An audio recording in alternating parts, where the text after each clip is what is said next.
Hello बच्चों, कैसे हो आप सभी। Welcome back to our YouTube channel physics and math concept by Sumit Sharma.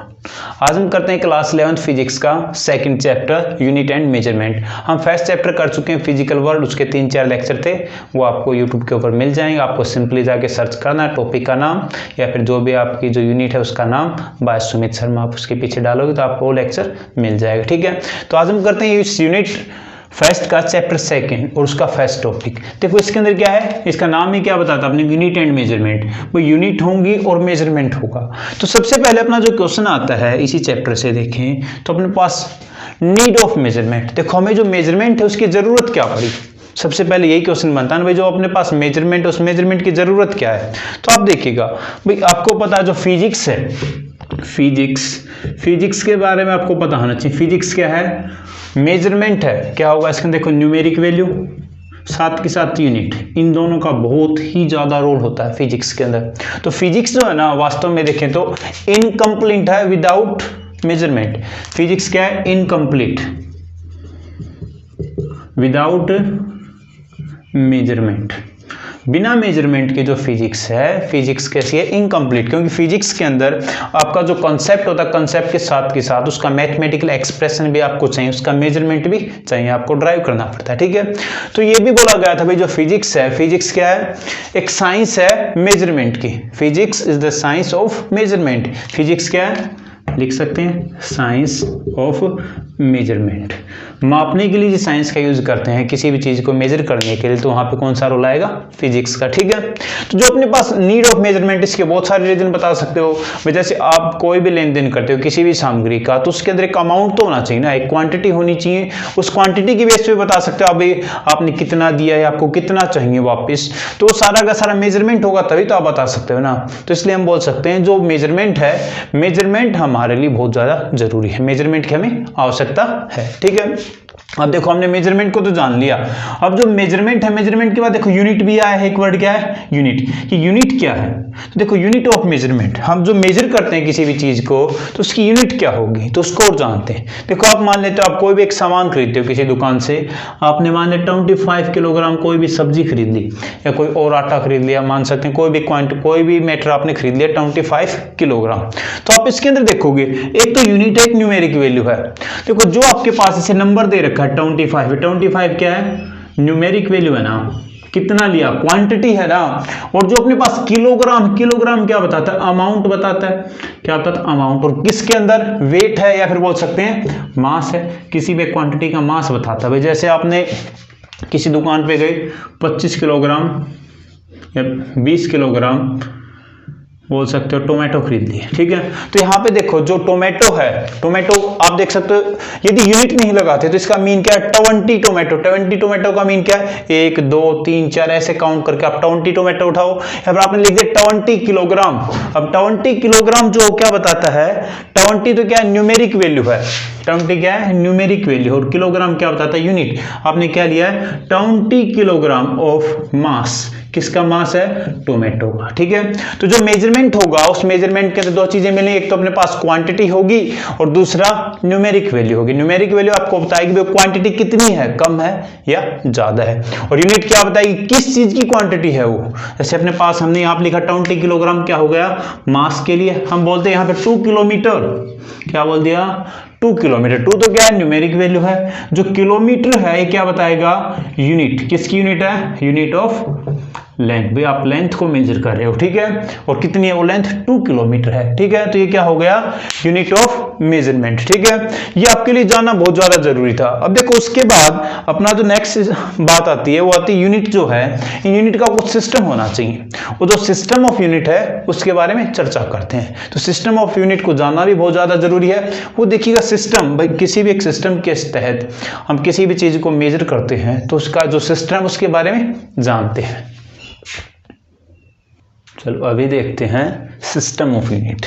देखो हमने यूनिट के बारे में जाना, हमें यूनिट की ज़रूरत क्या है, मेजरमेंट की ज़रूरत क्या है, ये हम जान चुके हैं। तो एक सिस्टम होगा, एक सिस्टम के तहत आप जितने भी यूनिट्स हैं उनको कैसे अरेंज कर पाओगे। भाई जैसे आपको लेंथ है, जो फिजिकल क्वांटिटीज होती है ना, आपको पता है फिजिकल क्वांटिटीज, उन्हीं का मेजरमेंट हम करते हैं फिजिक्स के अंदर, फिजिकल क्वांटिटीज। अब देखो जैसे फिजिकल क्वांटिटीज अपने पास नॉर्मली 2-3 ही लेके चलते हैं। जैसे अपने पास फर्स्ट क्या ले लेते हैं, लेंथ, सेकंड क्या ले लेते हैं, मास, और थर्ड क्या ले लेते हैं अपने पास, टाइम। तो ये जो बेसिक 3 जो क्वांटिटी हैं अपने पास, लेंथ, मास, टाइम, ये क्या है, फिजिकल क्वांटिटी। इसके अलावा भी बहुत सारी फिजिकल क्वांटिटीज हैं, बट अपना जो सिस्टम है ना, हम जो सिस्टम पढ़ेंगे जो यूनिट्स का है, उसके अंदर मैंने इन 3 ही को लेके चला जाता है, ठीक है। तो देखो अब सबसे पहला जो अपना सिस्टम होगा MKS। MKS सिस्टम है किसके लिए, यूनिट्स के लिए। MKS सिस्टम ऑफ यूनिट्स बोलते हैं इसको। देखो MKS के अंदर अपने पास 3 यूनिट हैं। 3 कौन कौन सी, एक तो अपने पास M रिप्रेजेंट करेगा, एक K करेगा, एक S करेगा, ठीक है। तो M जो है ना, M आपको रिप्रेजेंट करेगा, देखो इसके अंदर फर्स्ट लिख सकते हैं लेंथ के लिए, फिर उसके बाद दूसरी क्या आएगी, मास के लिए, और थर्ड क्या आएगी, टाइम के लिए। देखिए 3 यूनिट दे रखे हैं इसके अंदर, MKS के अंदर। तो जो लेंथ के लिए देखो आप M क्या आएगा, M क्या होता है, लेंथ के अंदर किसको रिप्रेजेंट करेगा, मीटर को। किसको रिप्रेजेंट करेगा, मीटर को। जब अपना सिस्टम MKS होगा, उस MKS सिस्टम के अंदर जो लेंथ होगी, लेंथ को हम मेजर करेंगे मीटर के अंदर। आया समझ में, जैसे 5 मीटर है, 15 मीटर, आपको पता है। वैसे जो लेंथ है, लेंथ की यूनिट तो सेंटीमीटर भी होती है, किलोमीटर भी होती है, उसके अलावा बहुत सारी होती है, मिलीमीटर के अंदर देख लेते हैं, या डेसीमीटर के अंदर, तो वो सारी क्या अलग अलग यूनिट है ना। बट अपना जो MKS सिस्टम होगा, उस MKS सिस्टम के अंदर जो लेंथ है, उस लेंथ की यूनिट हम क्या लेके चलेंगे, मीटर। फिर जिक्र आता मास। मास के लिए देखो यहाँ पे क्या है, K, क्या है, K से क्या होता है, किलोग्राम, क्या आएगा, किलोग्राम। तो जब हम MKS सिस्टम के अंदर किसी भी मास को मेजर करेंगे तो उसकी यूनिट क्या आनी चाहिए, किलोग्राम। किस में रिप्रेजेंट करेंगे, किलोग्राम। इसके अलावा आपको पता मिलीग्राम भी होती है, ग्राम भी होती है, क्विंटल भी होती है, वो सारी की सारी किस में आती है, अलग अलग स्टैंडर्ड के अंदर। बट अपना जो सिस्टम है MKS में जो मास की यूनिट होगी वो क्या आएगी, किलोग्राम, ठीक है। नेक्स्ट देखो टाइम। टाइम की यूनिट हमेशा क्या लेके चलेंगे, चाहे कौन सा भी सिस्टम हो, सेकेंड, क्या आएगी, सेकेंड। टाइम की यूनिट क्या आएगी, सेकेंड। आपको पता है भाई 1 आवर के अंदर 60 मिनट्स होती हैं, और 1 मिनट के अंदर 60 सेकंड्स होते हैं। तो जो सेकंड है ना, second is the unit of time, ठीक है। टाइम की यूनिट हमेशा क्या लेके चलेंगे, सेकंड। ये किसके लिए हो गया, MKS सिस्टम के अंदर।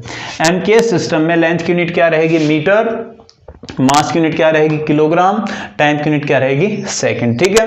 अब देखो जो नेक्स्ट है, नेक्स्ट क्या अपना CGS से देखो आप वही लेंथ, मास और टाइम की यूनिट है तीनों। तो C से क्या लेके चलेंगे, सेंटीमीटर, क्या आएगा, सेंटीमीटर। लेंथ जो होगी, उस लेंथ की जो यूनिट हम लेके चलेंगे, वो लेंथ की यूनिट क्या होगी, centimetre, in case of CGS system, ठीक है।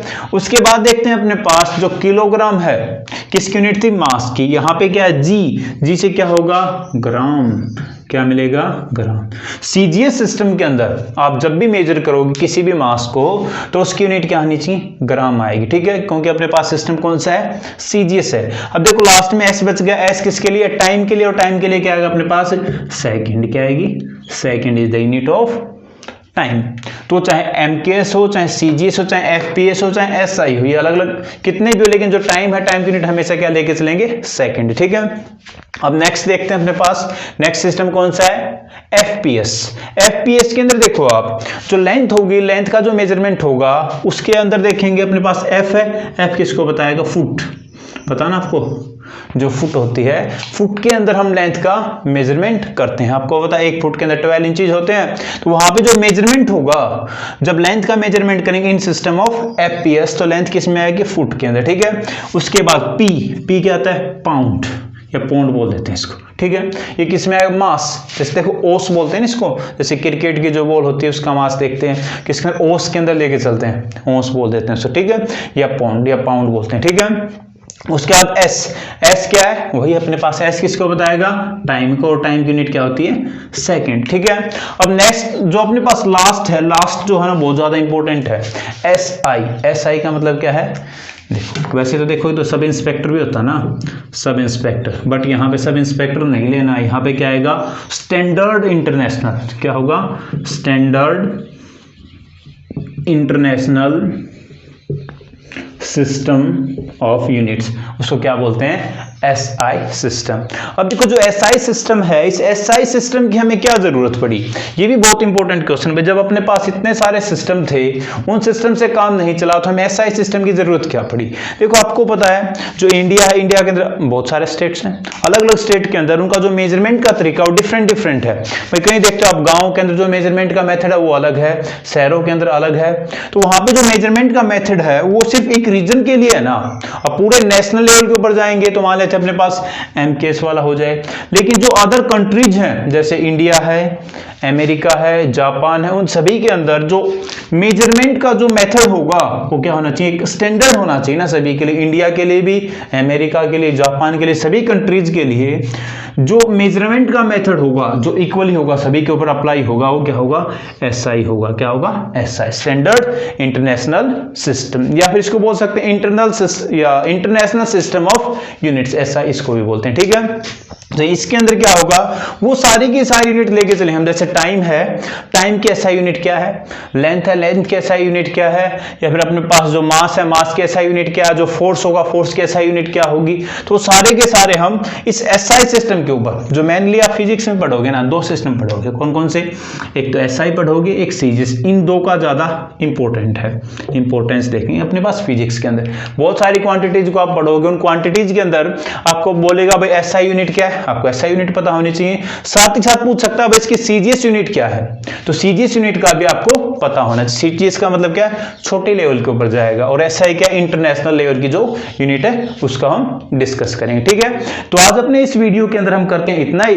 बाकी अपनी जो नेक्स्ट वीडियो होगी ना, उस नेक्स्ट वीडियो के अंदर हम करेंगे फंडामेंटल यूनिट्स।